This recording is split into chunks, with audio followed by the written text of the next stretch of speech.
The Unlikely Innovators with Mike Commito and Steve Gravel.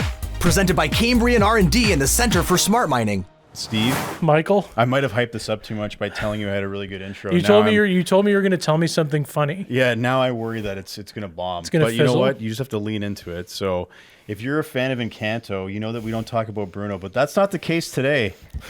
Did it work? So It's really bad. I've never seen the film.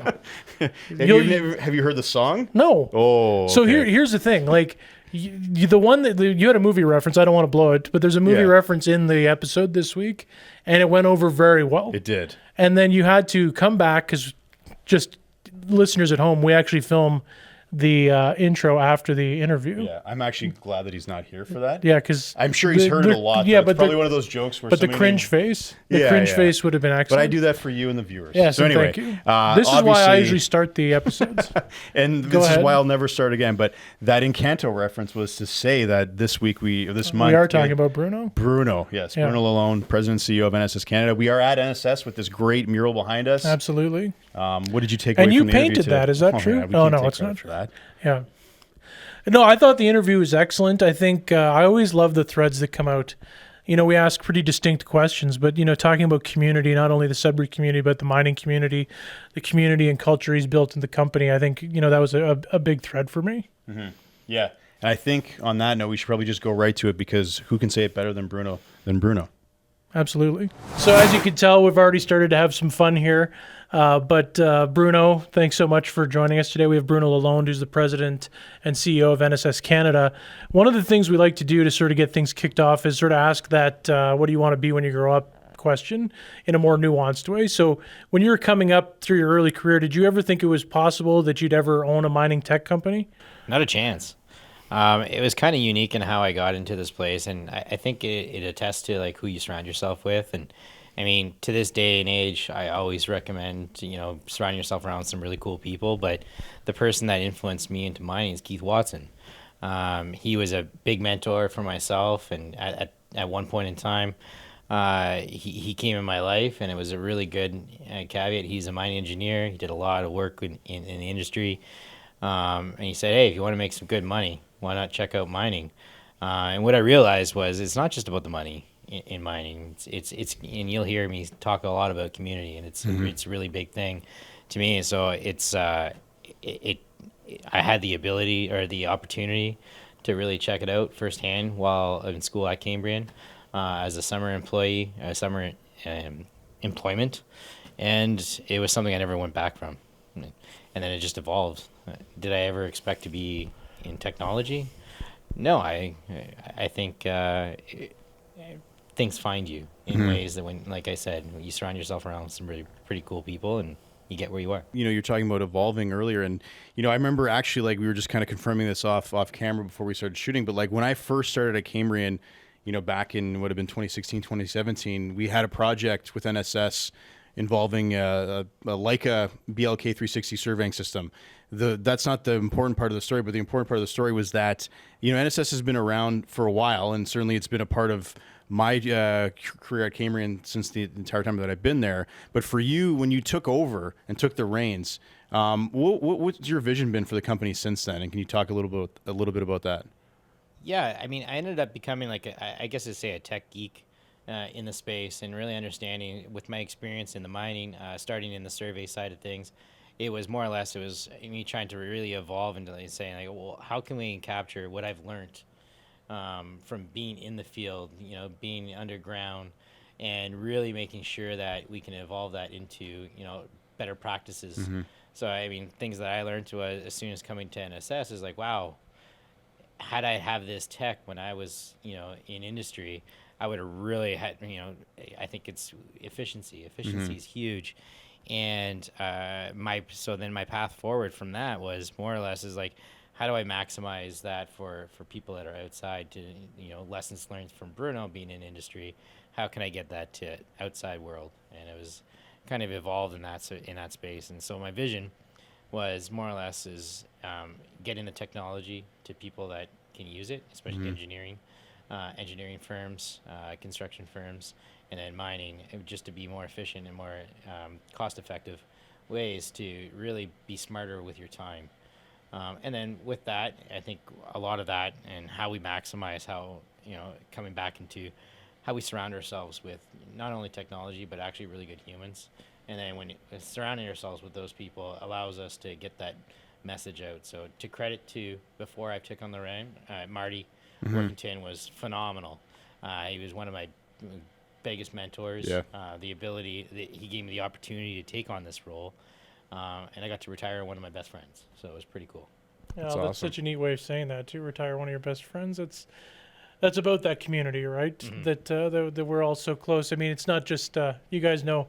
We all go to the same events. You end up seeing that community. Sometimes it's global, sometimes it's local, but we all end up knowing each other.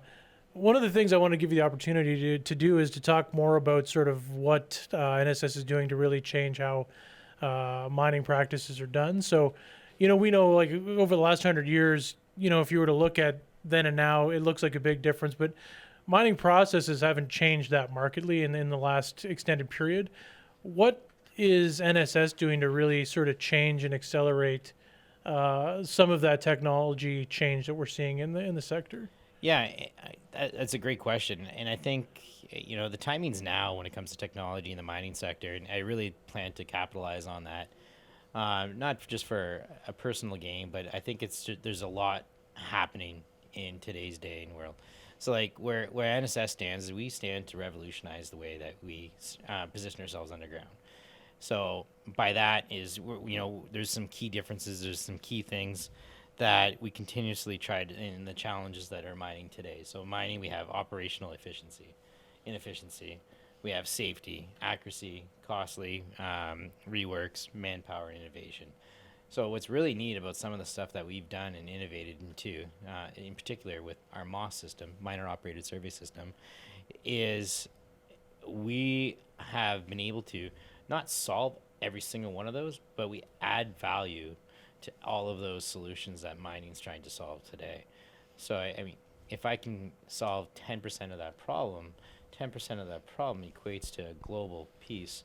That means a lot. And I think that's where we try to really revolutionize. And being tech and mining, it's come a long way. I credit COVID for allowing us to be smarter and faster with our time, and actually looking at how technology by utilizing technology allows us to be more efficient. A technology like MOS and allows more people, and coming back to why I think COVID's allowed us to look at technologies, because now we have that adaptation.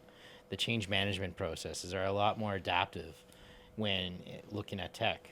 Mining used to be 10 years behind the industry gap. Yeah. And I really see it, coming in, and like you guys talk to everybody, and I credit to everything that you're doing, and it's part of what you guys are doing is bringing that message across and shortening that gap. I think mining's maybe 5 years behind that gap, and it's my goal to really understand, maybe switch that, whereas rest of industry is looking at mining today saying, crap, we need to look at what they're doing, because that's the industry standard, and I want to be part of that.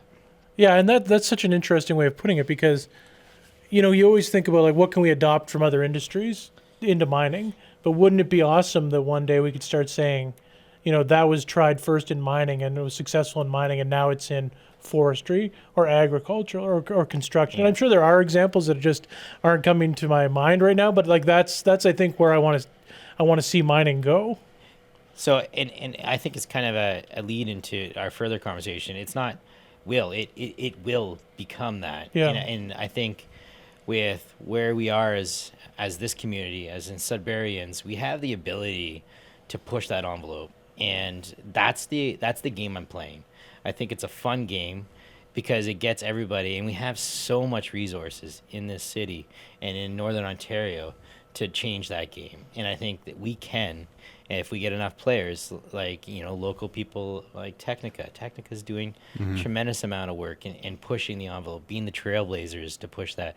I want to be part of that. And what you guys are doing at Cambrian, you guys are trailblazing, a voice. And so I credit that, and kudos to you guys for being part of that game. Well, thank you. That's all Mike. He's Yeah. Whatever, Steve. yeah. But speaking of tech, like mining is an industry that's always had technology, right? I mean, I think if we go back, and I mean, even the EV trend is big now, but we've had EVs and all sorts of different innovative systems back in the day. But I think what we're starting to see more now, and again, it's part of what NSS is offering through Moss and its other service offerings, is that we're starting to see these service and supply companies that are actually becoming more like, I think, tech companies when we say the word tech now. So I wanted to ask you, because I think it's great because we're here at NSS. We know that your technology is going underground and it's helping make workflows more efficient and safe. But can you talk about what it's like to maybe try to kind of take that tech startup model and like how has that been receptive by the industry, which again, not traditionally a tech focused industry, but I think with these new offerings coming online and making workflows more efficient, I think there's even more room for tech to kind of come into mining. Yeah, and I think that's how we start to break down boundaries. I mean, the tech industry is not notorious to come into mining, and taking a look at the Googles, the Amazons, the big players that are out there. I pull from a lot of their cultures, what they implant in within their community. Talking about community, and I think that becomes the way how we shift in this tech industry. I love the fact that we're a tech company in mining because we get to write the map. We get to say where exactly we want to be able to go and achieve our goals. So that's kind of like how it encompasses, and culture becomes a massive piece. And coming back to where you said is, and the tech industry. Well, tech industries are really not primarily known, but they're really big for culture, and I think that's how we change things and we bridge that gap. It's changing the way that we look at mining today, and the way that the 9 to 5, we got to be dirty, to get a dollar. But I think it's where we start to shift that and like use the tech lingo is really look at your people, empower them in different ways where culture is the main thing. Wellness is, health and wellness is a key component. And that's where the tech industry, like if you look at San Fran and in places like that, that's where I think we as Sudburyans, as Northern Ontarian, being in Northern Ontario, can start being that hub. Yeah, and I think if you're, if anyone's worried about attracting young people to the mining sector, I think that rebrand has to be thought of deliberately because, in looking around here, you have a lot of youthful looking faces that are on your team, and I think that's probably because they're drawn towards that culture. And one of the things I wanted to ask you, I mean, not everyone can see this, especially not if you're listening, but I mean, you have a DJ booth, a smoker in the back. This lovely setting we're in. I'm wearing Crocs that were provided when we came in here. This is very much a tech startup. A tech company, I should say, not a startup, but can you talk more about how like that sort of deliberate utilization of that sort of tech culture, permeates to the rest of the culture of NSS? Yeah, and I think you started to touch on it, Steve, and it's how do you attract people to Sudbury? I mean, we're a mining town. We get lots of snow. We're in Northern Ontario, and it's creating that shift in how do we attract really smart people. And I think that's what's been really, to be totally honest, like the people that we have within NSS are the ones that they drive the ship. I may be a face, but they really drive the ship, and that's how you attract smart people. I talk about it, Steve Jobs. Surround yourself with smart people. That's what I get to do every day. It's exciting because I get to come to work, and I'm excited to learn something new from the staff here. They are the ones that drive the ship. I mean, I may say this is where we want to go, but they're the ones that are putting the gas in the ship and then making sure it goes. And that's how I think we shift. Yeah, and I think it's worth saying that we keep referring behind us because before we hit record, there were a number of employees behind us here, but I think their inner cowards have come out now that we're on site, and they've all taken calls or busied themselves elsewhere. Yeah. We said they could be in the shop, but I understand if they don't want to be. But I did want to pick up on on the DJ booth, because I know that Steve mentioned it, and this is I'll hopefully this makes sense because I'm trying to put these thoughts in my head. And normally, we'll take this trip with you. I'm not in real time on a podcast. I'm not convinced this is going to go anywhere. I think it'll work. Okay, but it'll work for you for sure, because I know you've seen the BlackBerry movie. Have you seen the BlackBerry movie? I can't say that. Okay, but I'll do enough. It's a good reference when the guest doesn't understand it. Mike. I'll do a good enough job, hopefully, of explaining it to explain the reference. But according to this movie, which again you have to take with a grain of salt because it's an adaptation of somebody's account. But early on in BlackBerry's history, they used to have movie night. And at the end of the office week, like in the afternoon, they would pick like an old movie and everyone would get together, and they would obviously they would stop doing work and they would watch this movie. And then as BlackBerry continued to grow and get bigger, they brought in like a COO who was a bit of a hard ass, and he reined that in, and there was no more movie night. And in the movie, you can start to see that it was losing that culture it had built. It was becoming obviously much more profitable and successful, and it was growing markedly, but it was losing that culture. So I guess like where I'm going with this question, hopefully this works. Steve's nodding, so maybe it does work. You're landing the plane, my friend. How do you thread the needle where, again, you want to have these fun activities, and maybe if you can talk a little bit more about some of the stuff that you do to engage your staff, because I think it is important that it can't just all be about work. People want to come to work, right? And I think you guys are doing a great job at doing the work you need to do to be out there and have all these people have jobs, but at the same time, they want to be here because it's a fun place to be. Yeah, I mean, that was a good segue into the question. And I actually did see the movie. Okay. As you were going through it, I was like, oh, yeah, that all makes sense. There you go. And I think a lot of that, and it's kind of cool because, like I said, I want to change the way that we're doing things. And, you know, NSS, and I don't know if anybody's doing this in Sudbury or Northern Ontario, but I will hire a chief heart officer. And that's going to be huge for us because that's going to be part of what my vision, my mission is, but also it's health and wellness, and it's making sure that the people within the group stay and adhere to what our culture is. So as we grow, and we have a huge plan to grow in the next year, I don't want to lose that. And I think that's the part that what makes us NSS.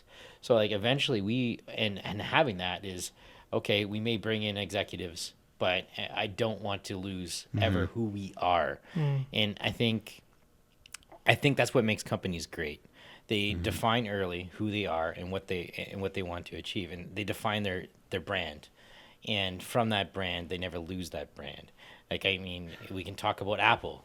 Apple's always been and always will be the same. They finally changed the plug-in for how you charge your battery. But for the longest time, we all knew we needed to buy a new cable for that phone. But we all stayed with it. So very similar to what we do. And as we're growing, it's implanting, not only do we hire the right people that fit our culture, but we stay part of that. And yes, my mantra has been play hard. Is we work hard and we play hard. Yeah. And you guys, we do the traveling roadshow when it comes to mining shows. There's definitely some opportunities where that unfolds, and you're out and you're at trade shows, but at the end of the day, we all have something to do. It's not necessarily, I think culture and wellness is probably, in my eyes, to me, and how it means to me and impactful, is just as close to profit for us. Yeah. So wellness and health and wellness is going to be exactly up there with profitability for us. Well, and one drives the other, right? They're symbiotic things, right? One thing I wanted to ask you about, because I don't think you'd bring it up on your own just due to modesty, but I'll bring it up.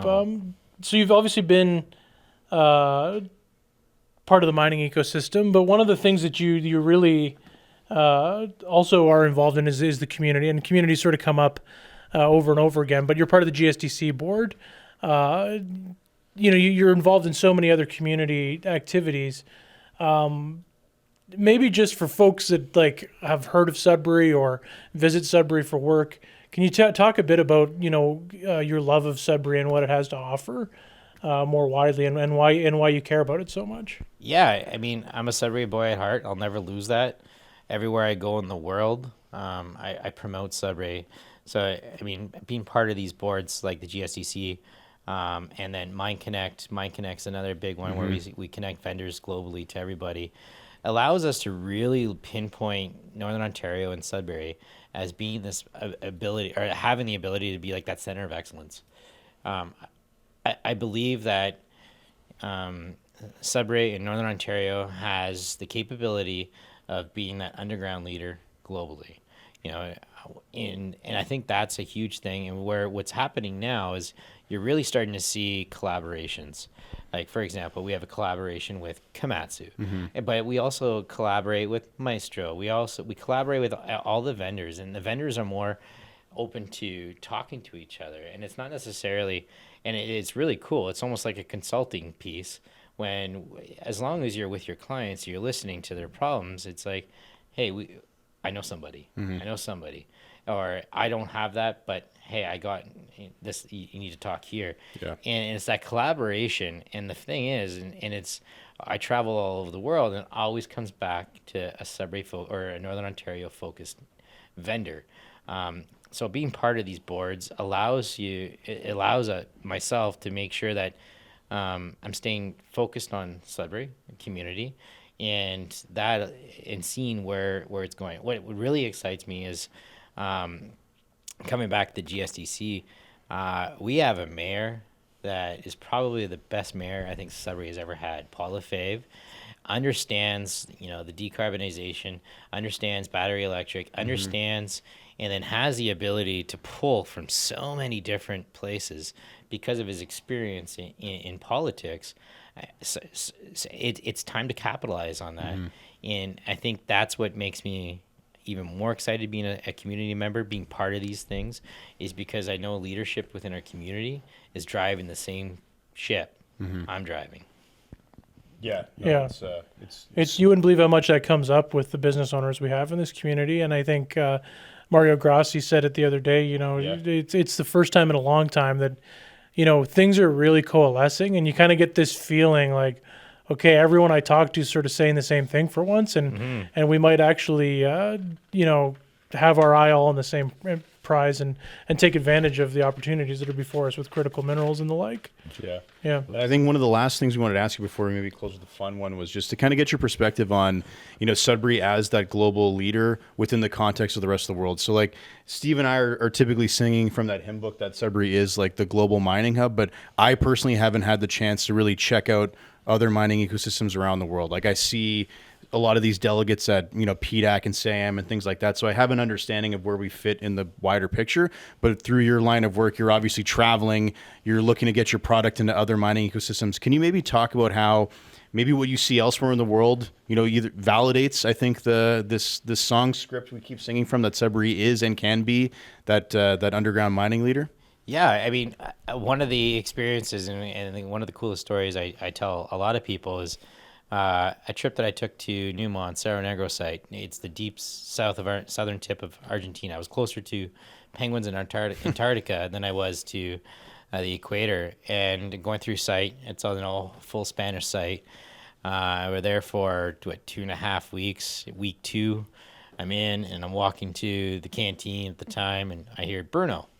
I'm like, that can't be for me. No, Bruno. I turn around, and it's a guy that I went to school with here in Sudbury, Chris, and it's just like, wow. Like, I mean, so Sudbury is, it's one of the coolest things.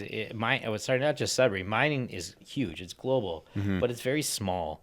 Yeah. And wherever you go in industry, and like you mentioned, I've traveled. We've been to Brazil, we've been to Mexico, South Africa, Australia. So like everywhere you go, there's always a reference, and everybody knows Sudbury. Vale's done a very good job. Prior to Vale was Inco. They have done a very good job, and in Glencore and Falconbridge, I've done a very good job allowing for a major hub in a big city and to become a mining town. But now it's everyone that's supported all that growth for the longest time has now gone globally. And so you see a big shift. I think everywhere you go, every site that you go to, if you say you're from Sudbury, you went to school in Sudbury, you're part of Laurentian, Cambrian, it's a good reference. Not a good reference, it's a great reference.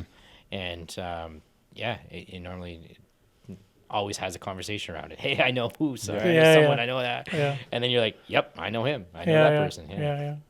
Yeah, and I mean, it's. I think it just speaks to the uniqueness.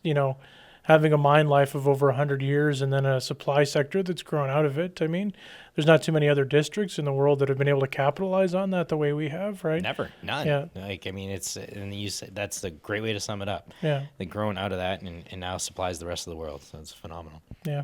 And what's really neat is, like, I mean, I think there's so many companies here in the Sudbury and Northern Ontario region that are doing some amazing things. And it's mind blowing. Like, there's people actually starting to talk about mining on asteroids. Yeah. Like, this stuff is happening and it's Bruce wild, and it's all starting here. Yeah. And I mean, that's pretty cool to start talking that talk and be saying, yeah, we in Sudbury started mining on asteroids. Like, Yeah. that's a possibility. Yeah. Yeah, and I think hopefully everyone caught that Mike said under his breath Bruce Willis when you said that. It's an Armageddon He's a reference. pioneer. Yeah. Oil and gas to Harry asteroids. Stamper. Yeah. Yeah, I mean, it's I should have known that the movie references were coming. I mean, the fact that I Can't could actually stop remember himself. his character name is actually Yeah, I think that's it's a bit kind of wild. impressive.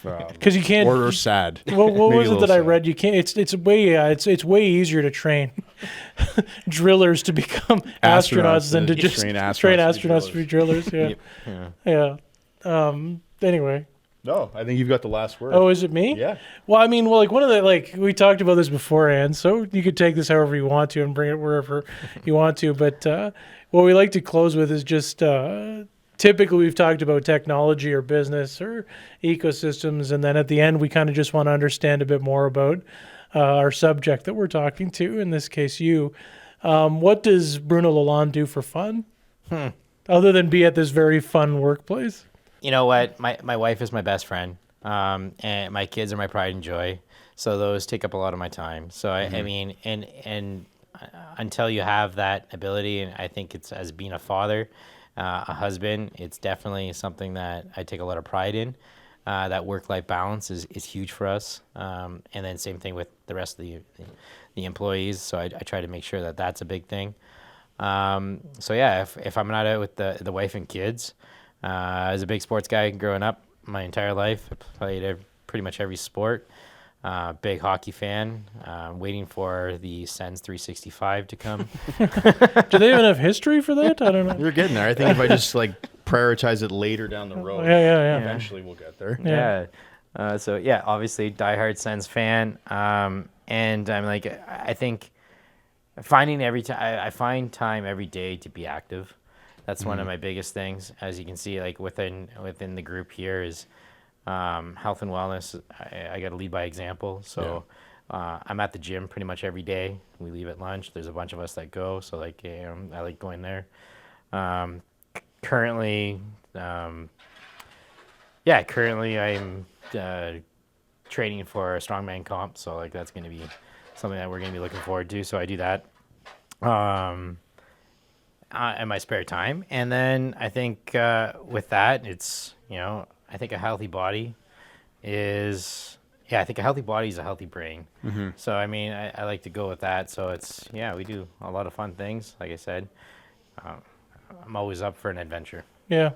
And just so that everyone knows, that scraping you hear in the background is because we just had 30 centimeters of snow and everyone's trying to dig out right now. So that's what that noise was. True Sudbury experience. Might have distracted me just a little bit. I was like, where was my thought process going? Anyway, we kind of shut down your office here, or at least the front office. So really, appreciative that you were able to take the time and host us for this. It was a fun interview. Thanks so much for doing this, Bruno. I mean, thanks for thinking of me. I really appreciate it. And honestly, keep up the good work. I really think that your message is getting across. Thank you. I love what Cambrian's doing. I think you are a big piece of this community. What you guys are doing is getting a lot of exposure. So keep it up. Thank you. Words to live up to. Thanks so much. All right, we're back. That was Bruno Lalonde, President, CEO, NSS Canada, and we're still bogarting space here, Mike. Soon we'll be charged a little bit of a sublet fee. I think we might stay here forever. Why not? Well, or at least till Friday. We're told there's a DJ that comes on Friday. Yeah, we got to stick around. Unless he's injured. He's also the goalie of the NSS hockey team here, and I heard he was injured this morning. So And I noticed that there was the talk of a Sens 365 in the episode. I know that you haven't committed to anything like that, but how far do you think this 365 thing will go? As far as Cambrian will let me take it, I think. Yeah. Do you think that's you'll ever kinda go like to I'll another take my sport, cue. or is it always going to be No, hockey? I can't go to another sport. That's nuts. No, maybe. No, I've thought about that because there's definitely bigger markets for other sports. Yeah. Like basketball, Yeah, football basketball would be huge. Soccer. Soccer. Yeah. But no, I just don't have enough of a knowledge base. I'm barely getting by with hockey. Yeah, Just and you know, doing and you know something what? else. It shows. but anyway, I just thanks everyone for joining us again this week. You'll be noticing a bit of a mining chunk, which is going to be leading up to the Prospectors and Developers Association of Canada annual conference in Toronto. So we're going to be setting that up a little bit, and then who knows? We'll get a couple more in before summer. But there'll be a few more monthly episodes, and then we might even throw some bonus episodes that we're going to record with some folks on Zoom. So Steve's promising a lot right now. yeah, we got to keep them coming back. Yeah, you know, it's not just your cool shoes and jacket that brings everyone back. Well, what about yours? Yeah, these are pretty sick. I might wear these out of here. We're not going to let him take them, Bruno. Don't worry. No, yeah. Bruno's off camera laughing at us right now. Anyways, I think that's a good place to end it. You usually end it, but you let us down I today. blew the intro, so Yeah, if you blow the intro, you can't blow the you conclusion. you don't. That's it for me. Yeah, anyway, thanks for joining us. The Unlikely Innovators with Mike Commito and Steve Gravel. Presented by Cambrian R&D and the Center for Smart Mining.